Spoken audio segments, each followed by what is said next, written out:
Hey everyone, my name is Courtney and welcome back to my channel. I am here with my liquid courage as always, and today we are doing the mid-year freakout book tag. I love tag videos and watching them, and filling out this little questionnaire was super fun. Not to date myself, but it really took me back to the MySpace days where we'd all fill out those long ass surveys all the time with our favorite color and our favorite food, and this tag sort of has the same vibe, just giving an overview of my reading throughout the year so far. So far in 2022, I have read 30 books, which is a huge amount for me. Typically in a year, I average between 45 to 50. Sometimes hitting 50 is kind of tough. And so I think currently I'm well on track to beat that number, and I'm so excited. The first question in this tag is the best book that I've read so far in 2022. And that has to be Notes on an Execution by Danya Kukafka. I absolutely love this book so much. I have almost an entire vlog dedicated to it. I raved about it in my March wrap up.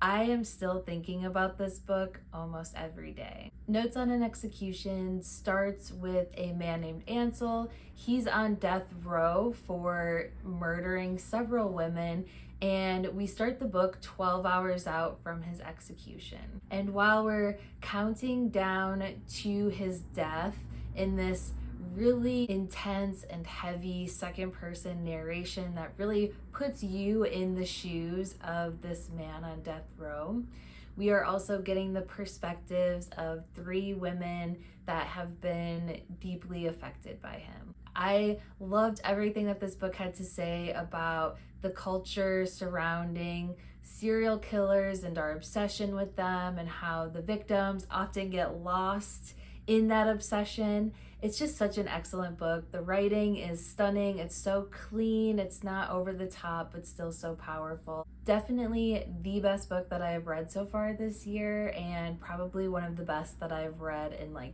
years. The next question was the best sequel that I've read so far.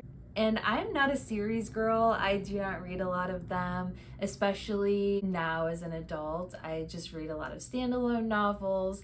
I think because I love reading books so much, but that my time is kind of limited, I don't want to be stuck in the same world for too long or have that time investment. But this year I did read Hideout by Luisa Luna, which is the 3rd book in the Alice Vega series. I also have a vlog dedicated to this book. I really enjoyed it. In this 3rd installment, we have Vega, who has been sent to find a kind of cult icon football player that pulled a Forrest Gump. He ran off the field and just kept running. She is tasked with finding him, and when she goes to this small town in Oregon, which is the last place he was seen, she gets sort of trapped in this web of white supremacist Nazis that are kind of holding this town in fear and causing chaos. There's so much good action in this book, so many good fight scenes.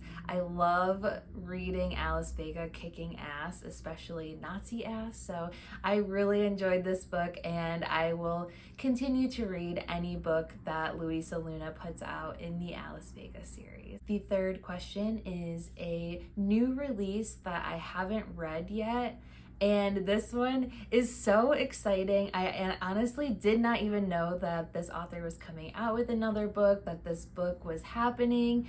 And when I heard about it, I was just so fucking excited. And that is Notes on Your Sudden Disappearance by Allison Espach.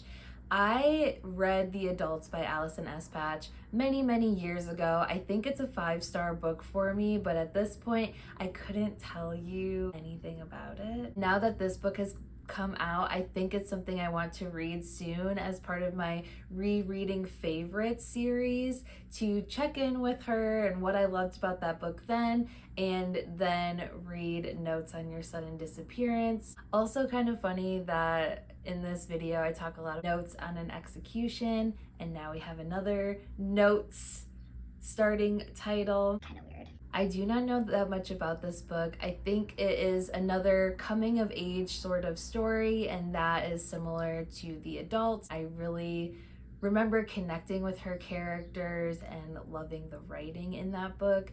And I think that this is about two characters sort of drawn together by a shared trauma. Don't quote me on that though. I am excited to go into this blind. I have been waiting for her to come out with another book so long, and I cannot wait to read it. The next question is for the release that I am most excited about in the second half of 2022, and I think that has to be The Last Housewife by Ashley Winstead. I am willing to give Ashley Winstead a second chance because I did not love In My Dreams I Hold a Knife, but this one sounds so interesting. And hearing her talk about this book and how she was inspired by the NXIVM cult, I'm very interested. I believe this book has to deal with a woman who has escaped a cult similar to NXIVM, and I believe she's trying to get a friend out or corresponding.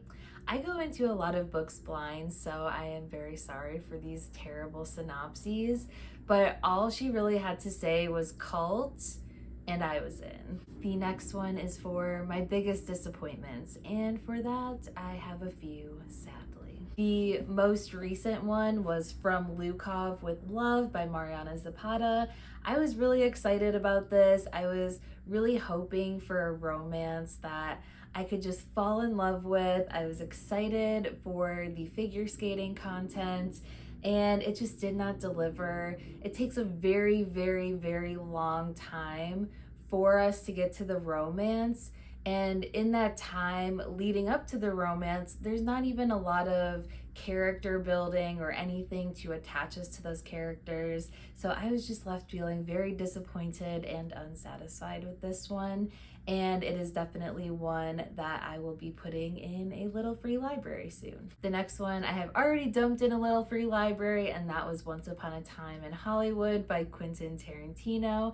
I was so stoked for this book when it came out, and it was so disappointing.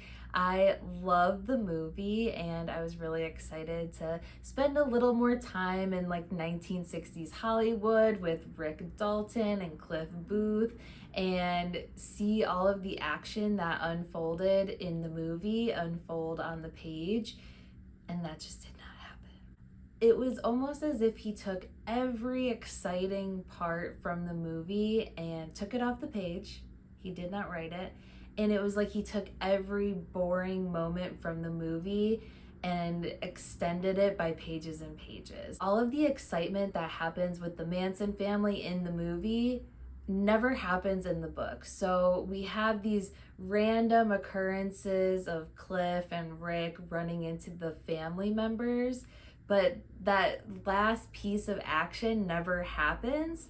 And so it's very disjointed. It doesn't have that big moment at the end to really drive it home, and it was just so boring, and it literally took me 6 months to read it because I had zero desire to pick it up. And then to change gears, the next question is for the biggest surprise of the year so far, and I think the biggest surprise for me was definitely The First Day of Spring by Nancy Tucker. I picked up The First Day of Spring thinking it was going to be this dark, disturbing, gritty read full of intensity and grit and gore, and it's not gory, but it is definitely dark, disturbing, and gritty. And it also ended up being so much more than that. I was completely blown away by the emotional punch that this book packed. I am also still thinking about this, and I probably should have mentioned it at the very beginning with some of the best books that I have read this year, because it's one that I will absolutely be thinking about for a very long time. First Day of Spring starts out in an intense moment as an 8-year-old girl is murdering a toddler boy that lives in her neighborhood. We get these deep looks into the psychology of a child that feels like it's acceptable to murder children, and sort of what her life is like for her to be the way that she is. And now we get to go into the future with her where she is grown up and she has a daughter all on her own, and she is just gripped with paranoia that this thing that she loves, her child, is going to be taken away from her. Absolutely love that book. I was completely surprised by how much it affected me and how stunning of a book it actually was. The next one is for my new favorite author, and I have not read many repeat authors or multiple books from the same author. A lot of the writers that I've read as a repeat, like Patti Smith or David Sedaris, I already knew that I loved them and that they were my favorites, but I am very excited to read more from Nancy Tucker. I don't know if she has any other books out right now, but she's definitely one that I'm going to look out for. The writing in The First Day of Spring was so beautiful, and the way that she writes about these heavy subjects was so full of emotion, and I am just really excited to see what she does next. I'm also excited to dive into Mona Awad's other books, as well as Danya Kukafka's other book, and I will probably read anything else that she puts out. I'm actually a little nervous to read her other book. I think it's called Girl in the Snow or something like that, just because I love Notes on an Execution so much, and I'm scared that the other book won't feel the same. I am also excited to read more from Anya Alborn. I really loved Brother last month, and I think that for a horror writer, her writing is awesome, and one of our friends cannot recommend her books enough, so I'm excited to see what else she has. The next question is my newest fictional crush. And call me crazy, but I do not crush on characters in books that hard, and I just don't read a lot of romances. But I will say that in reading Hideout by Luisa Luna, I am still very much shipping Cap and Vega together. If the fourth book in the Vega series was like a flat out romance, no detective or police work from either of them, I would honestly be so happy at this point, because we have that very like will they, won't they sort of tension between them. And I'm ready for the tension to break just a little bit further. Question number 9 is my newest favorite character. And so far I think I have 2. I really loved Saffron in Notes on an Execution. She is a detective working the case of Ansel, and I just really loved what her perspective was providing to the book. She has a lot of feelings of struggling to belong, of her obsession with this case, and also her personal connection to it. I was just really rooting for her the entire time. And currently on audio, I am listening to Lessons in Chemistry by Bonnie Garmis, and I really like the main character, Elizabeth Zott. She is sharp, witty, super feminist, quick to point out the unfairness in the scientific field as a woman in the 1960s. And I am just really loving her witty voice. I also have to give a special shout out to the dog in Lessons in Chemistry. He is just the best. I love having this like little dog perspective outside of the humans, and just how he's approaching things and processing things and trying his best to communicate with his owners. I just think it's so sweet. Number 10 is the books that made me cry. Of course, I have to mention it again, but Notes on an Execution. I sobbed reading that book so many times. I was sobbing the first time we're in Ansel's mother's perspective, and I was definitely a puddle at the end. I couldn't stop crying for probably 20 minutes after I finished the book. It just ends on such like a ball of emotions, and everything built to this moment, and it all came to a head in such a stunning way. I cried so much. And Linnea Negra by Jasmina Barrera. I also cried reading this. I read this on my first Mother's Day, and she just has so many stunning and beautiful observations about motherhood in here. Just a lot of lines that like really took my breath away and that I really connected with. And of course, it just had me thinking about my own motherhood journey. And so I really appreciated this book, and it definitely made me cry. The next question is for a book that made me happy. I just finished this one and it definitely made me very happy. And that is Dial A for Aunties by Jessie Q. Sutanto. This book is a romp. I thought this book was so fun, and I hope that it's going to be made into a movie because it would be absolutely incredible as a movie. In Dial A for Aunties, we have Madeline, and her mom has set her up on a blind date. And when the guy is not the best, she ends up accidentally murdering him. And it's a really shitty time for her to accidentally murder somebody because she works in a wedding business with her mom and her 3 aunts. And it's a huge wedding for them this weekend for this billionaire power couple on this exclusive resort, and it's huge for their business. So when she accidentally kills this guy, she calls in her mom and her aunts to help her hide the body and get him out of her hair. But then the body is accidentally shipped alongside of the cake to the wedding resort, and now the body has followed them to this exclusive resort for this huge wedding weekend. Chaos ensues. It was so fun. It was so funny. Aunts are so delightful, and I just really enjoyed reading this. I am actually going to borrow this to my mom this weekend, and I'm excited for her to read it too. The next one is for the most beautiful book that I bought, and for that I have to say The School for Good Mothers by Jessamine Chan. I didn't love this book that much. It is about like a near future where a bad mother has a bad day and she's sent to this experimental school for good mothers. At this school, they are there for a year away from their children, and they have to learn how to be an objectively good parent. And I really like the message in this book about how mothering and parenthood is not like a one-size-fits-all grading scale sort of thing. I just didn't know if I was supposed to like or even root for the main character, and it just wasn't a full hit for me. But this cover is just beautiful. I love these colors, and I just think that it's so stunning. The next question is for books that I want to read before the end of 2022, and I've got a few.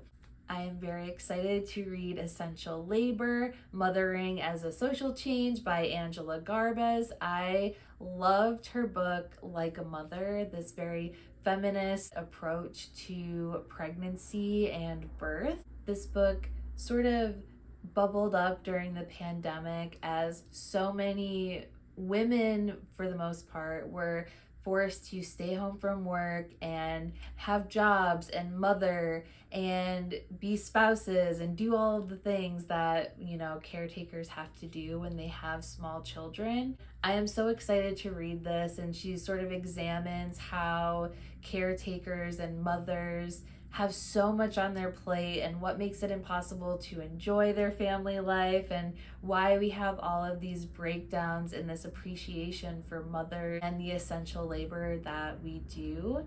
And I just liked this from the description that says, Garbes contends that while the labor of raising children is devalued in America, the act of mothering offers the radical potential to create a more equitable society. Can't wait to read this one. I am also very excited to read Kin by Keelan Patrick Burke.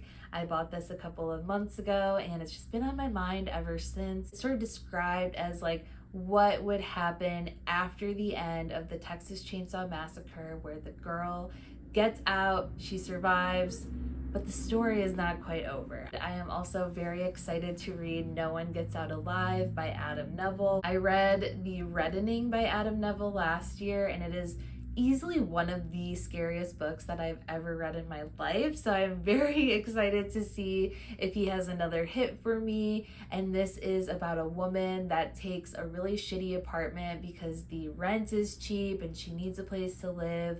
And it's maybe a ghost story. I really like his writing and how he builds tension and dread, and I'm hoping that this is the same. I saw that Jordaline just recently reread it in a vlog of hers, and she said it was still scary even on the reread. So this I will definitely be getting to sooner rather than later. And the very last question is for my favorite community members, and this one was easy. I have admired so many booktubers for so long. Before I started my channel, I have been watching booktube videos for close to a decade, and I watch all of the very popular ones: Noelle Gallagher, Katie Coulson, Gabby Reeds. Love them, and I think that they get a lot of love. But I also wanted to give special shout out to Elizabeth from Reading Riley. She is so smart, so sweet. I love her reviews, and then also the conversation she has surrounding psychology and other interesting topics. I also love Beth's All Booked. I've been watching her channel for a million years, and she has so many great thriller and horror recommendations, and she's also a Stephen King stan. I also love Haley Hughes. She talks a lot about thrillers and really great gory horror books, and she is just so fun to watch, and I love her vlogs. I also love Allison Pages. Her channel is just like a little hug in the internet. She cooks great food, she reads amazing books, and she somehow has like the best music in her videos of any creator that I watch. That is it for the mid-year freak out book tag. This was so fun. I am so excited about so many of the books that I've read this year, and this is just chalking up to be an incredible year of reading for me. So I'm excited to see what other books that I get into this year. Please let me know down below, like, have you read any of these? What are you excited about reading in the next couple of months? And what is the best book that you've read so far? If you are new here, please subscribe. It gives me a little confidence boost every time. And I just wanted to say thank you to everyone who has subscribed to my channel recently. I just got like a huge boost of subscribers, and it's just made me so happy. All I ever want to do is talk about books with people. And so having this little tiny platform and getting more comments and talking to more people has just been so exciting for me, and I'm so grateful. Thank you so much. If you guys also could please like this video, it gives me a little boost as well. I also wanted to give a quick little special shout out to my son Wolf. Today is June 15th, and it is also his first birthday, so huge day for our family. I am filming this very quickly while he naps, and I'm hoping to get this up in the next day or two for you guys. And we're about to be heading to Detroit for his birthday party. Thank you guys so much for watching another video. I hope you have a great rest of your week, and happy reading, and cheers!